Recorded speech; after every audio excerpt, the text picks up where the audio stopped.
사기를 좀 당했는데 그 사람을 좀 찾아야 되겠는데 얼마나 답답하면 지푸라기라도 이제 이용하는 것도 하세요. 핸드폰 비밀번호 좀 풀 수 있을까요?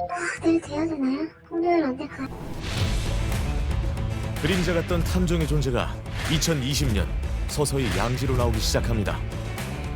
그 추적의 길에 동참할 준비 되셨나요? 탐정의 하루는 길 위에서 시작됩니다.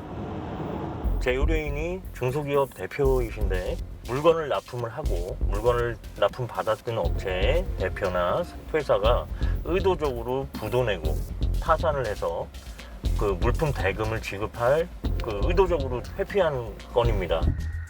장 탐정은 이전에 한 번 채무자를 목격했던 적이 있습니다. 나올 때 골프백을 싣고 나오길래 들고 나와서 제가 골프장으로 간다고 생각하고 확인을 했었고요.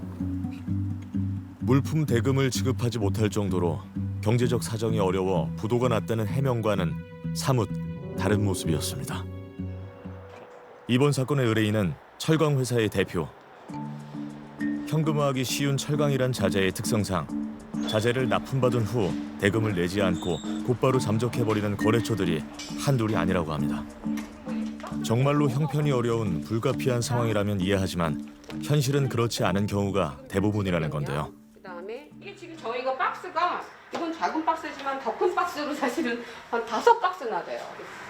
회사를 더 이상 운영하면 화병나서 죽을 것 같아서 정말 이제는 한 몇 년 하고 접어야 되나 이런 생각을 진정하고 있습니다. 무한토고는 지금 와이프 이름으로 되어 있는 집에 살고 있기 때문에 장 탐정이 그동안의 잠복과 추적을 통해 조사해온 내용을 의뢰인에게 전합니다. 5억 이상이면 특가법으로 구속이 되게 돼 있는 거더라고요. 그러니까 그거 다 알고 딱 4억 9천까지만 사기를 치는 거예요. 어쨌든 갚겠다는 거예요. 그러나 물건을 가져가서 그 다음날 바로 돈을 회수를 해서 없어졌는데 그럼 사기 아닙니까? 장 탐정이 요즘 기업 전문 탐정으로 활동하게 된 데는 시대적인 이유가 있습니다. 2020년 일부 기업인들이 고의로 파산을 하고 빚을 갚지 않는 경우가 늘면서 탐정을 찾는 경우도 많아졌다는데요. 지난 2011년부터 벌어진 저축은행들의 연이은 파산 사태, 예금을 맡긴 시민 수만 명과 금융 공공기관이 큰 피해를 입었습니다. 해명을 좀 해줘야 될 거 아니냐고. 불질르고 싶어 이거 지금. 피해자는 피눈물을 흘리는데 파산 저축은행의 경영진들이 해외로 재산을 빼돌려 은닉한 정황이 포착됐고 채권단인 동네 금융공공기관은 그들의 은닉 재산을 찾기 위해 해외의 탐정을 고용했습니다. 이 송환 절차가 시작이 되더라도 서류가 이게 금방금방 오는 게 아니거든요. 그래서 어떤 때는 몇 달씩 걸립니다. 서류가 올 때까지는 사실 저희가 계속 감시를 하지만 혹시 들통나게 되면 이제 저희가 감시하는 게 발각이 되면 이제 도주를 또 거기서 해버리게 되면은 이 일이 또 처음부터 다시 시작해야 되는 그런 이거 더 어려워지는 거죠. 그 기간이 가장 피말리는 시간입니다. 지난해 조광친 탐정 측에 중국으로부터 긴급 공조 요청이 들어왔습니다. 중국에서 활동 중인 탐정들이 산업 스파이 대상자를 추적하던 중에 갑자기 이 대상자가 비행기를 탔다고 합니다. 긴급하게 상황을 공유하고 추적해달라는 산업 스파이를 추적하라. 드디어 타겟 추정 인물 발견. 자, 타겟으로 추정되는 인물 이동 중. 얼굴 확인만 하고 그냥 지나쳐간다. 조금은 눈에 띄는 외모의 소유자라 다행히 찾아내기가 어렵진 않았습니다. 승용차에 올라탑니다. 자, 이어서 3호, 2호, 1호 출발. 본격적인 차량 추적이 시작됩니다. 자, 2호차 빠지고 1호차 나갈게요. 혼선을 주기 위해 석 대의 차량이 번갈아가며 뒤를 쫓습니다. 자, 타겟 차량 2차선, 타겟 차량 2차선. 자, 우리 앞으로 들어와. 차량의 행선지를 한 발 앞서 예측하고 적절한 거리도 둬야 노출되지 않습니다.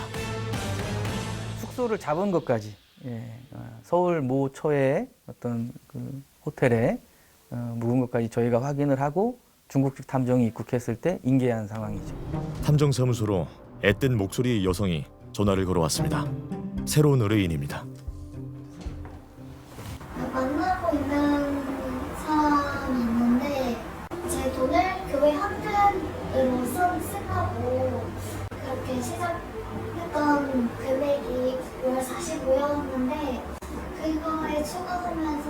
점점 신용카드도 빌려가고. 의뢰인의 사연은 이렇습니다. 둘은 처음 학생과 영어 강사 사이로 만났다고 합니다. 젊은 두 남녀는 호감을 갖고 연인 사이로 발전했고 얼마 후 의뢰인의 종교를 알게 되자 남자는 자신도 같은 종교인데 좋은 일에 쓰자며 매달 헌금 이체를 권했다고 합니다. 그 후 남자는 의뢰인의 신용카드를 빌려가 사용하더니 비싼 외제차가 필요하다며 의뢰인의 명의로 차량 리스를 부탁해 남자가 몰고 다녔고 심지어 몸이 피곤하다며 안마의자 렌탈까지 요구했다는데요. 의뢰인에게 빌려간 3천만 원의 보증금으로 새로 구한 집에 의뢰인은 절대로 오지 못하게 했다는 점 때문이었습니다. 본인이 지금 사기로 피해를 당하고 있다 이렇게 느끼시나요? 아니면 단순하게 저는 느끼지만 그렇게 안 믿고 싶어요. 아직 사기 피해까지라고 당장 짓고 싶지는 않고 그냥 제가 빌려줬던 돈이 잘 쓰이고 있는지 정도 확인하고 싶어요. 아직은 나쁘게 쓰이고 있다고 믿고 싶지는 않아서. 먼저 조탐정은 의뢰인의 동의하에 그녀의 부모님을 만났습니다. 아버님 뭐라고 하시는 거예요?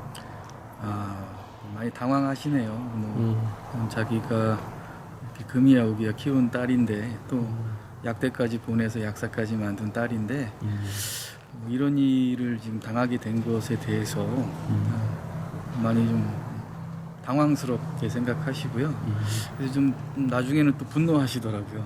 부모님 좀 보호 아래, 아직까지는 좀 지도 아래 그런 경제적인 활동을 할 수 있도록 저희가 좀 조언을 드렸습니다. 조사 결과 남자에겐 다른 여성이 있는 것으로 추정됐고 변변한 경제활동도 하고 있지 않은 것으로 보였습니다.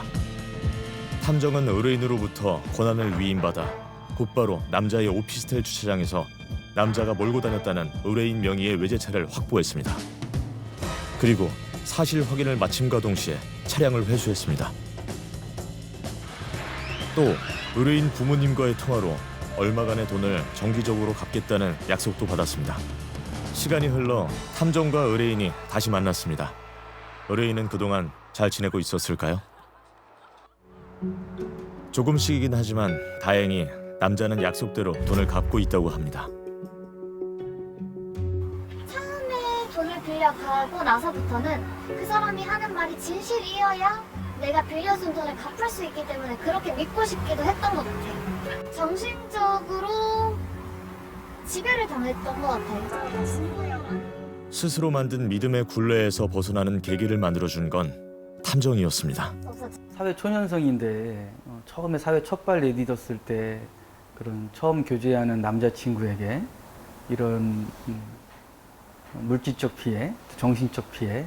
근데 본인은 이게 어떤 사기인지 잘 인지를 못해요. 그러니까 이거를 이제 범죄 사실로 보기에는 좀 힘든 부분이 있죠. 정말 경찰의 도움을 청하기 힘든 사각지대가 있을 수도 있겠군요. 그 사각지대에서 사람들에게 도움을 주고 싶다는 김봉주 탐정. 잠시만요. 네. 네네. 탐지요? 예, 뭐 사무실이십니까? 어떤 탐지를 말씀하세요? 아, 지금 차량을 지금 따라오신다는 거죠? 예. 곧바로 출동해야 할 의뢰인 듯합니다. 지금 위치 추적기 탐지 의뢰한다고 연락이 왔는데요. 차를 지금 미행당하고 있다고 말씀을 하시거든요. 불안하시겠어요? 네, 많이 불안하시다고 좀 하세요. 여성분이신데. 누군가 자신의 차를 뒤쫓고 있는 것 같다는 의뢰인.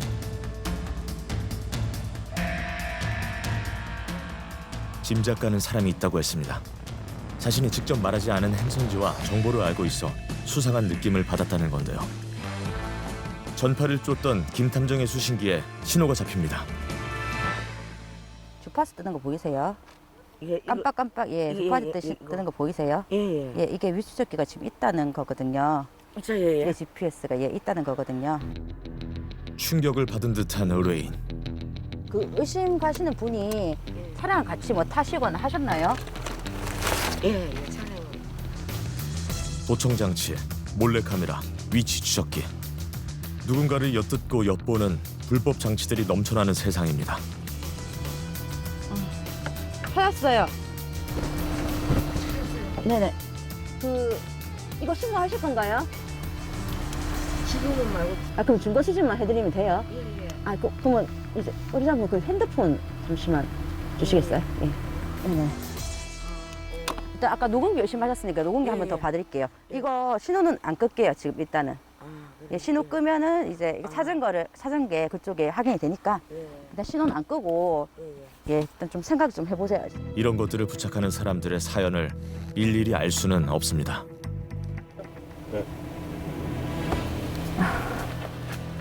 이거네요. 예, 일단 이건 제가 꺼드릴게요. 이거 켜놓을 필요가 없으니까 예, 키든 끄든 이제 그쪽에서 모르거든요, 이거는. 의심의 결과를 마주한 지금 의뢰인의 마음은 어떨까요?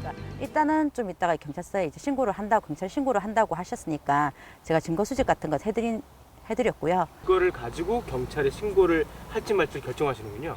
네, 보통 근데 아예 그것도 원하지 않으시는 분들도 계세요. 이제 뭐 애인이나 이제 가족들이 붙였을 경우에는 이제 그냥 찾은 것만 이제 이게 어떻게 또 사용이 되냐 이렇게 물어보시고 그냥 또 한급히 또 그 자리에 또 떠나시는 분도 계시거든요. 누군가에게 속은 사람, 그리고 누군가를 속이려는 사람. 의뢰인의 메시지엔 잘못된 마음들이 담겨 있기도 합니다. 앞으로 사회는 굉장히 이제 복잡해지니까 우리가 충돌이 굉장히 많지 않습니까? 이제 옛날에는 쉽게 그냥 당사자 간에 웃고 지나갈 일들도 이제 전부 소송화되거든요. 이럴 때 그런 걸 누가 도와줄 수 있겠냐. 우리나라의 탐정은 가출 청소년은 찾을 수 있지만 성인을 찾는 것은 불법의 소지가 있고 도난, 분실, 은닉 자산을 찾을 수는 있지만 채무자의 은신처를 파악하는 건 불법의 소지가 있는 애매한 상태입니다. 사람 찾기도 많이 들어오고 있어요. 뭐 가출한 자녀 찾는 것도 있고 치매 노인들 같은 경우에 이제 발걸음이 되게 빠르시거든요. 의뢰인은 김봉주 탐정과 특별한 인연이 있다고 합니다. 그분이 아버지 한 4년 전에 세상을 버려갖고 우울증이 걸렸는가. 그래 어느 안에다 치매 왔더라고. 집에 내 모시는 내가 많이 돌봤습니다. 돌보고 있는데 집에 잘 안 나가요. 그러면 5월 어린 날 때 나 무슨 볼일에서 밖에 잠깐 또 오니까 우리 모친이 안 계시길래 나 이게 서로 일찍 하나서 찾아보니까 사람이 없어요. 치매 걸리신 분들이 옛날 기억으로 옛날에 있던 곳을 잘 가거든요. 실종된 포항이 아닌 할머니의 고향인 경주로 향한 김 탐정. 가장 먼저 찾은 곳은 금슬이 좋았다는 할아버지의 산소였습니다. 하지만 그곳에 할머니는 없었습니다. 초조히 흘러가는 시간들, 실종 3일째였습니다. 김 탐정은 다시 한번 할아버지의 산소를 찾았습니다. 그리고 바로 그곳에 누군가 쓰러져 있었습니다. 할머니였습니다. 지금 눈물 나더라고. 그러니까 진짜 얼굴 뵈니까 안도감 반. 또 이제 찾은 곳이 아버님 산소니까 마음이 정말 그때 정말 안 좋았어요. 애달프게 소식을 기다릴 의뢰인에게 기쁘게 전하는 한마디. 찾았어요. 그때는 내가 감사 진짜 그때는 아차 싶은 게 그래요. 그래서 발견했다 소리 듣고 나는 그때 막 한편으로 너무 기쁘고 한편으로 어떻게 거기서 발견했을까 그게 나도 이해가 안 가더라고.